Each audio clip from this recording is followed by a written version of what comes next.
Dear Kuhn, dear colleagues from AgriNatura and from the European Commissions, and dear all, it's a real pleasure for me and a great honor to open this conference with the Director General from INPA.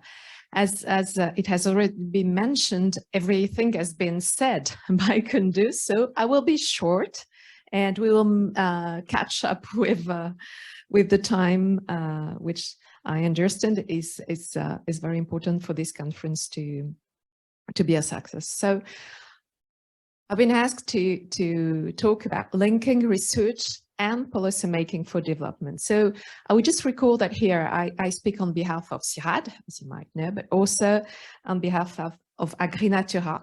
So I would just recall that AgriNatura is the European Alliance of research centers and university, all specialized in agricultural research for development. And I would also like to underline that for CIRAD, AgriNatura is really the way for us to implement the Team Europe initiative spirit as most important and preferred ways of working with our European colleagues and with Southern partners. So in this context, I would start by thanking the European Commission and especially the DG INPA for the supports and the continuous support for VCA4D initiative, not only financial, but also the political support. And that was very important for this very significant initiative. And we really believe this initiative is important because it contributes to make agri-food systems in partner countries really more resilient and sustainable. And this is the goals of all these statistics and metrics, is really to have agriculture more sustainable and resilient. In this landscape, VCA4D is somehow unique. And what is unique is its singularity is that it is really a multidisciplinary method. And it is also a holistic method. And it really wants to build synergy between disciplines, which are represented here by scientists, agronomy, economy, sociology, and all environmental science. And all these competences, all these scientific skills, they work together to appraise really the economic performance of each agricultural system and each value chain system. And this methodology is not an experimental one. It has been validated, it has been tested and consolidated through more than 45 studies, which have been conducted in different countries. And that also is really the interest of VCA4D, as you can see in the studies you can pick up, is that it's in Africa, it's in South America, it's in Asia. The added value of VCA4D also lies in the objectives, which is really to contribute not only to knowledge, but also to better decision making. And this is really a continuum.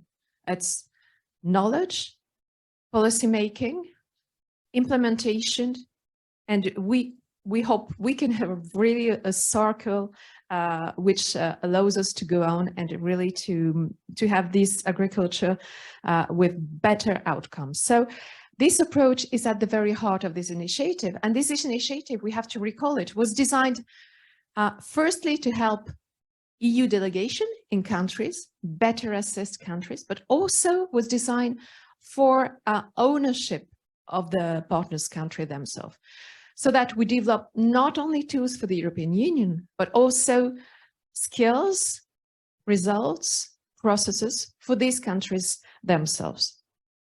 So in a way, I would call it, I know the word has been too much used, a win-win process, a process for European Union and a process for this country and for the governments. So what has been gathered during all these studies is really touches upon very different and very complementary subjects. Agroecology, the question of governance, which is central, the question of productivity, gender aspects, jobs, working condition, land and water rights, private investments and sometimes public investments, processing, tension between social and environmental concerns, and all this has been gathered to feed into third countries, authorities and international partner policymaking. So really, this link is very strong. And at this point, we also have to say it was not so easy. And it was not so easy to mobilize scientists for such a policy aimed and driven process. And sometimes there was discrepancies between the time of research, which is a long time, and the time of policy making and mobilization of the European Commission and local government, which is sometimes shortened. And this was, I know, a source of concern for some project managers to have these two times being reconciled. But we have been working very hard on this process to fluidify and to have these two time being managed together. So after 5 years of existence, this project has accumulated a wealth of experience and knowledge that is now worth being promoting. And this is what we are going to do this day, during these 2 days.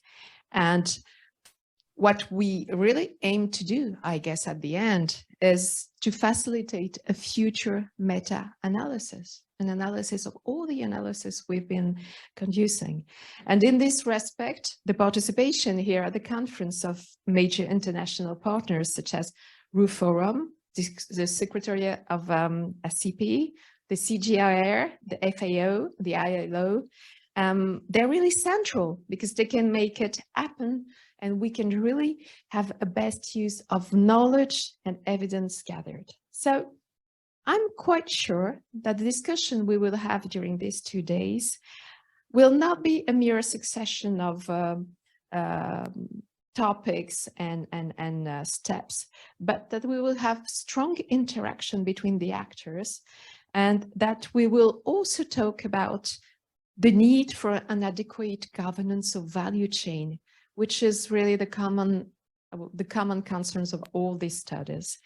And the need also to understand what and where innovation can be promoted and supported, because innovation are also central to in all these VCA analysis. So the food systems are very complex, and these analyses show it. And the VCA4D is really a strong methodology which goes a long way in helping both the European Commission and the local authority to understand them and to design adequate intervention. I will close by insisting on the strengthening of capacity.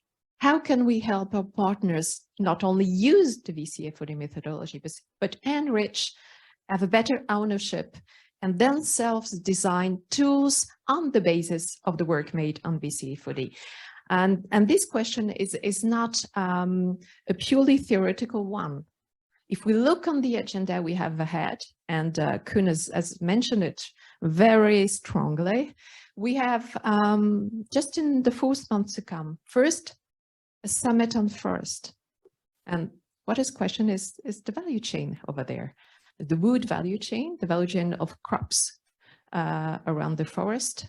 We will have another forest on another summit on the Amazon, and we know that deforestation is the question also linked with the agricultural value chain and the way they are governed. And then in June, we will have a summit in Paris for financing developing economies after COVID and the crisis. And if agriculture and value chains are left aside, I don't think we will manage something good for these countries. So in a way, it's not only methodology, it's not only between the European Commission and the partner countries, but we have to design strong political messages that can be conveyed in this arena to influence political decision-making and to influence the way finance reach these countries. And I will stop here. Thank you very much.